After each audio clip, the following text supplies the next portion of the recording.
Hi, it is day 6 of our e-learning. I hope you guys all had a wonderful break. I know you guys were probably stuck at home. At least it was 3 days where you didn't have to do anything. So, or at least relax around your house. But today we are going to get back to reading. All right, so with reading this week, you will notice that our comprehension skill is cause and effect. And this goes with not story structure, text structure, like we did last week.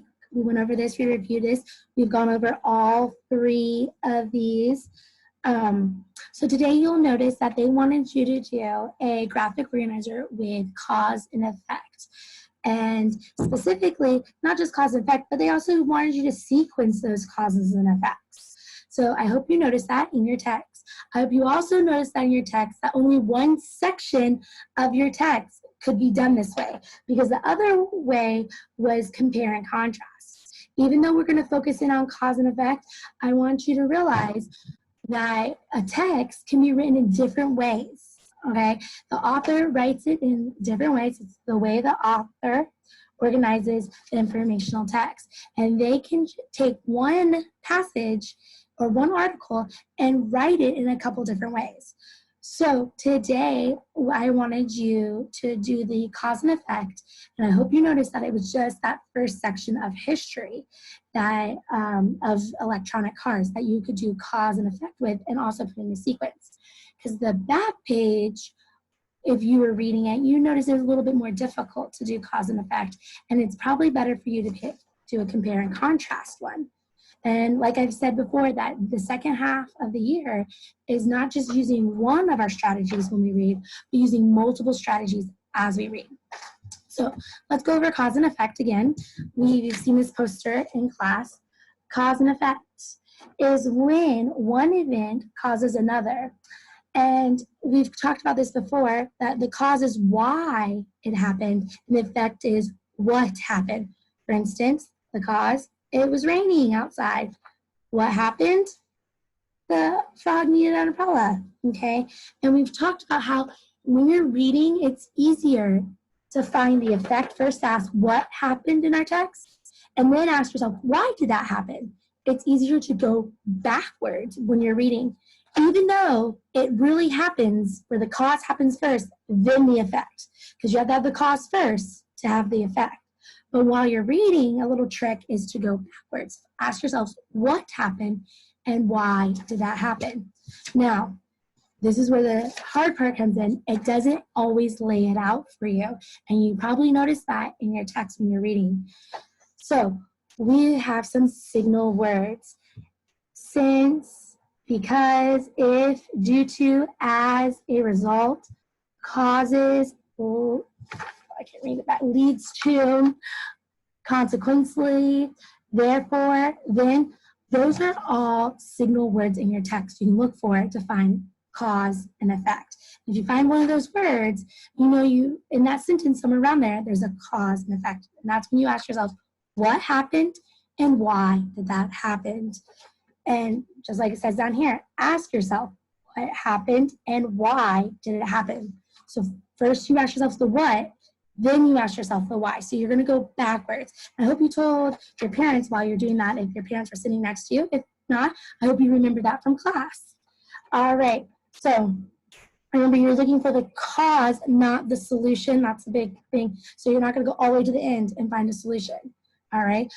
Even though we are putting it in a sequence, it is not a story structure. It is a text structure. So this happened because of this. And there could be multiple causes and effects in our text. All right, so let me go ahead. I'm going to put this up behind me, use my flamingo tape, and put this up behind me so we can remember. And I'll go back to it to remember. All right, so here we go. Let me share my screen with you. And you should have read this passage. So if you read this passage, ooh, I'm a little big today. Let's see if I can get that smaller. Hold on, There we go. Give me a little smaller. There we go. All right. So you should have read the electronic car passage. And you should have noticed that this part right here, not the back page, but this part, the electronic car history, is a lot easier to do with cause and effect. And specifically putting in that sequence, because they wanted you to do 2 skills, not only do cause and effect, but every time you see the cause and effect, make sure you put it in sequence. This happened first, then this, then this, then this. All right, so you read this section, and I'm just gonna go over maybe one of the first ones I noticed. So I noticed in this, let me turn on my pen. All right, so I noticed one of the first things is that we're talking about electronic car, and even though they're slowly becoming more popular now in our time, more people have gas cars than electronic cars. But back in the day, that was not true. So I noticed that an electronic car runs on electric motors. So I was reading this. Why isn't this? Oh, I have to turn it on. All right, runs on an electric motor. And wait, just in case you didn't think I have a surprise, I do. Wait till the end and I'll show you. So here we go.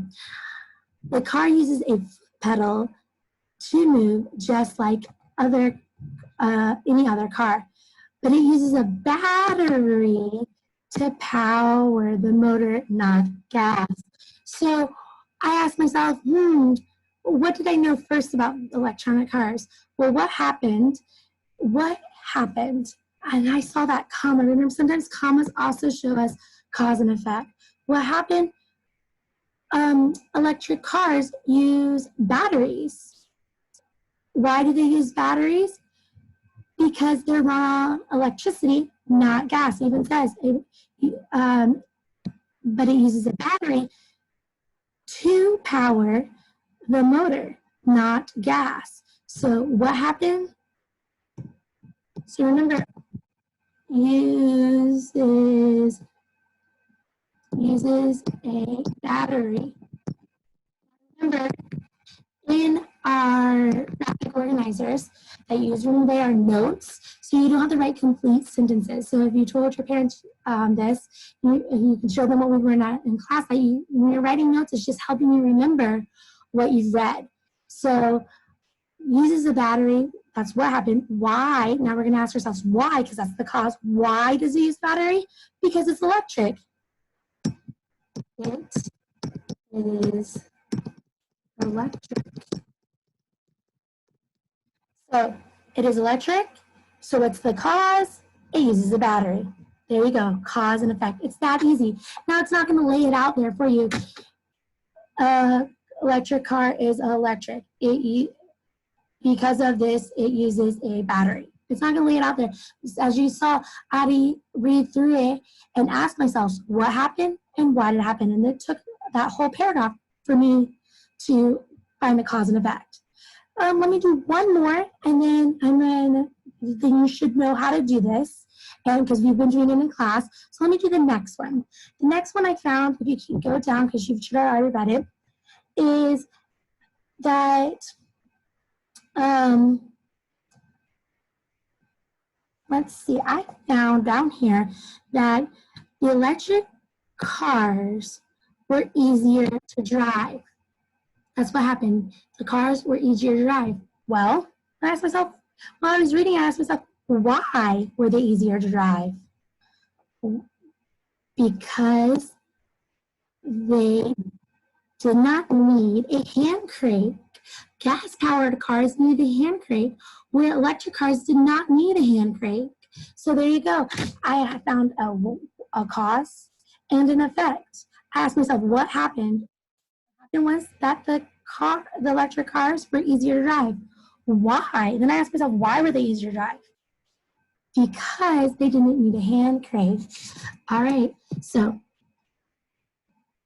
easier to drive. Now remember, these are my notes, so I'm not going to put a complete sentence because they are my notes. It just helps me remember what I've read. And why were they easier to drive? Did not need a hand crank. So it didn't need a hand crank. What happened? It was easier to drive. Cause and effect. And if you read the next two paragraphs, you would have found two more causes and effects. Each paragraph had a cause and effect in it, and you should be able to underline and pick them out. And all you had to do was ask yourselves, what happened and why did it happen? Remember, the what is the effect, and the cause is the why. So it's easier to go this way when you're reading, to go backwards, even though the cause happens first in real life. We've learned in class that it's easier to ask yourself what happened while you're reading, and once you find the what, you ask why did that happen, and that's the cause. So on Ed 1.0, if you can tell me another cause and effect from either this paragraph or this paragraph, type it in and let me know what you found. All right, we're going to go to the next one, the next page. Let me get my mouse back up here. All right, and then the next page, see, I'm going to clear this off. All right, so you should have read the whole entire text now, reading the whole entire thing, and then reread. It said reread the passage and answer the questions. So you should always go back and reread. So you should have reread the whole passage and the whole thing, the first page and the second page. So if you read the first and second page, you'll be able to answer these three questions. The first question says, what were some things that caused people to buy electric cars in the late 1800s? So like we were doing before, we're not only doing causes and effect now, because this is asking what, this is asking an effect, what were some things that caused, the effect was that people bought electric cars in the 1800s. And now they're asking you the effect. Are they the why did they buy those? So you have to go back, and specifically they're asking about the late 1800s. Well, you notice you were going in a sequence also, and these words right here, let's see, these words right here are sequencing words. Oops, sorry, brought up a text box. I don't want a text box. Let me see if I can get that off. Let's put that over there. All right, let's do a drawing box. There we go. All right, the late 1800s, those are sequencing words. So we're going to go back and look for that, the late 1800s. Since we put it in a sequence already in our graphic organizer, you might even put it in your graphic organizer, because when I was reading it, I actually underlined it, and that was one of the things I already saw in my graphic organizer. So if you went back, you would have saw that down here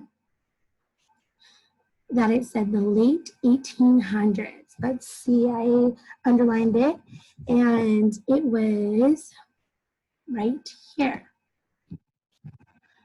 By the late 1800s, the cars were used by many people in the United States. That means the late 1800s, they're still using electric cars. Now, the question asked me, what were some things that caused people to buy electric cars? So we know the effect was they bought electric cars. We're asking why did they buy those electric cars, the cause. So why did they buy electric cars? Here we go, right underneath that sentence. By the late 1800s, cars were used by many people in the United States. The cars were easy to drive. Drivers did not have to change gears. Gas cars needed a crank to get started. Electric cars did not need that. So there you go. Easy to drive. They didn't have to change gears. They didn't need a crank. The cars drove smoothly and they made little noise. So there's a lot of reasons right there. And you said some, so you don't have to include all of them. You only have to include some of them. So now I'm going to go back to that page, and I'm going to clear this off, and I'm going to write some of those things down that I just underlined. So some reasons, and you're going to reword the question to make it complete. So some reasons, I'm going to use this right here. Some reasons that caused people to buy electric cars in the 1900s. So you have to write that. Some reasons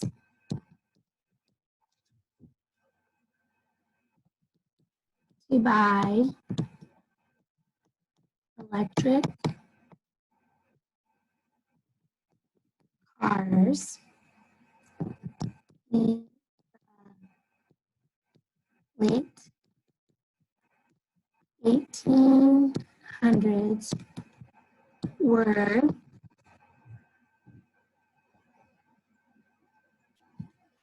them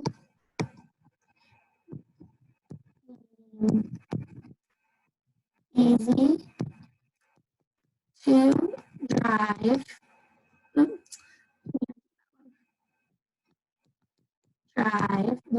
so they were easy to drive, no gears, changes, include one more, and little lights. I know that's hard for you to see my writing because I'm writing on the computer and it's up and it's not down. I think next time I'll type it so you can see a little bit clearer. But yeah, you only have to include a couple of them. We saw like 5 of them though. The reasons why people bought them in the 1800s. So you just have to go back and look and ask yourself why and think about it. Look for those keywords in our question, which is late 1800s, that keyword in our text, and you can find the answer. Next, what was the effect of the Model T? So once again, what am I looking for? I'm looking for the what. What was the effect of the Model T? So what happened when it came along? So I'm going to go ahead and look for that keyword, the Model T. Let's see, it should be over here. Model T. Nope, I don't see it there. Let me go back to the other page. Let me clear it all off. Yep, right here. When Henry Ford made the gas-powered Model T in 1908, so then he made it ran better than the old gas cars. It was cheaper to produce than the electric cars. It ended the reign of the electric cars. And if you don't know what the word reign means, it means a period of time. So a period of time. So it ended that period of time of the electric cars, that people wanted to buy electric cars, which is so true because more people have gas cars today than electric cars because electric cars are more expensive. Just like it says, it was cheaper to buy the gas cars. So there you go. It ended the reign. So I'm going to reign of electric cars. So I'm going to go back to my go back to my question. And this time I'm going to type it in so you guys can see it better. I think that would be better. So what was the effect? The effect of the Model T was that it ended the reign. And remember we talked about rain, meaning not it raining down, but rain as a period of time. So it ended that period of time of the electric cars. It ended the reign of people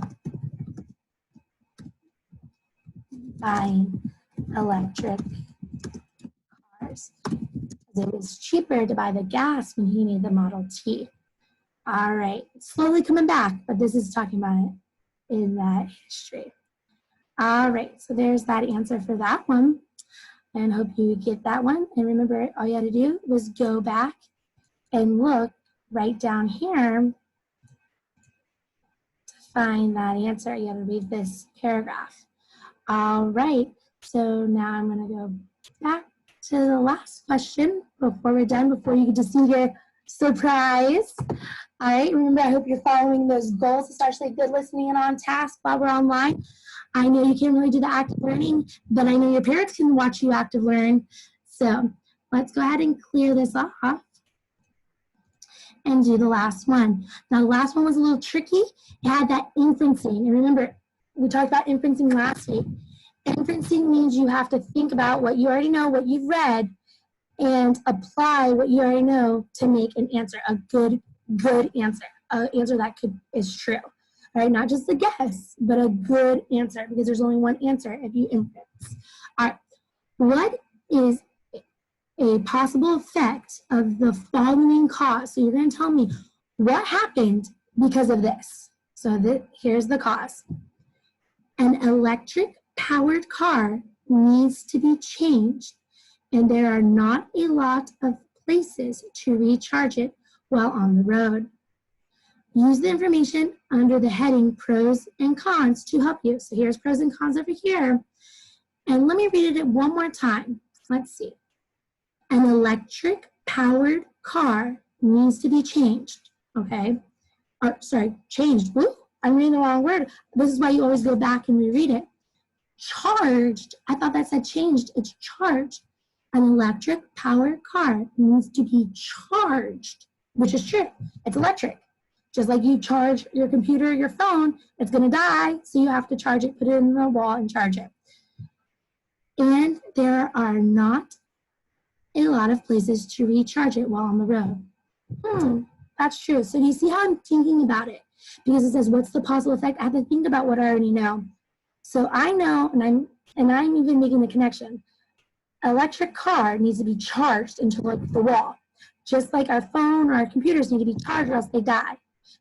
So, but the problem is there's not a lot of places. There are places, none, but there are not a lot of places where you can go to charge them. So what could be the cause of this? I think I need to think about this more. And it says use the pros and cons to help you. So I'm going to go back over here and find out where I see maybe that word charged and recharged. Let's see.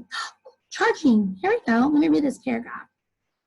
There are a few drawbacks to an electric powered car. Yes, okay. So there are a few drawbacks to electric powered car. One thing is that it has to be charged. Charging times may vary. A full charge can take a few hours. Okay, that's facts. Most electric cars can only go so far on one electric charge. They can only go so far. So if you're trying to get to like from Florida all the way up to Canada, it's not going to happen on one car. It's not even going to happen on a gas-powered car because you have to fill up the tank. So you have to recharge it. The problem is a gasoline car can go further on a full tank of gas, and there are plenty of gas stations around. Yeah, if you just get off the exit, there's gas stations. There's like 2 or 3 gas stations per exit. Yet there are not many places to recharge an electric car. So I've gone on a road trip. You can just put the gas in and you keep on going because there's plenty of gas around. However, charging a car, I haven't really seen a lot. I know there's one near my house, only one near my house. And that's the only place I even know of besides Disney World that charges cars. So that's crazy. So if I was trying to go somewhere and I couldn't find a place, what would be the possible effect? Going back to my question, what is the possible effect of the car? I think I would just run out of electricity and I'd be stuck or have to call a tow truck. So there, I'm using my inferencing. What would happen if I ran out and there's no place to charge it? I'd be stuck. So the effect could be getting stuck or calling a tow truck to come get you. A little messy with that you. All right. So there you guys go. You had to use a lot of causes and effect. All those questions were either a cause or effect. You had to think about what is going on in the text and use your inferencing skills. You had to go back a lot in that text. And that is what you have to do. And that's what we've been practicing all year. And especially if you're using a graphic organizer while you're reading, which you should be using a graphic organizer while you're reading to think about it, because every good reader thinks about the text and jots down notes while they're reading it, trying to understand it, or at least underlining important details. So, good job. Remember cause and effect. Let's go over that real quick. Cause is why something happened, and the effect is what happened. And when we're reading, it's a lot easier to ask yourself what happened and then find that cause. All right, and that is one text structure, which you would notice in a text that the author writes it in multiple ways. So it could be cause and effect, compare and contrast, or it could be in a sequence. And sometimes you do both with all three in one text. All right, so this week we are working on cause and effect. So tomorrow when you read Charlotte's Web, try to find some causes and effects in the text. All right, here we go. I'm gonna stop sharing my screen and I'm gonna go over something with you. So last week in my yellow envelope, you found out there was a trampoline. Well, this afternoon when I see you guys live, I'm gonna tell you why there's a trampoline. I haven't told you yet, but this has something to do with it. It's another clue.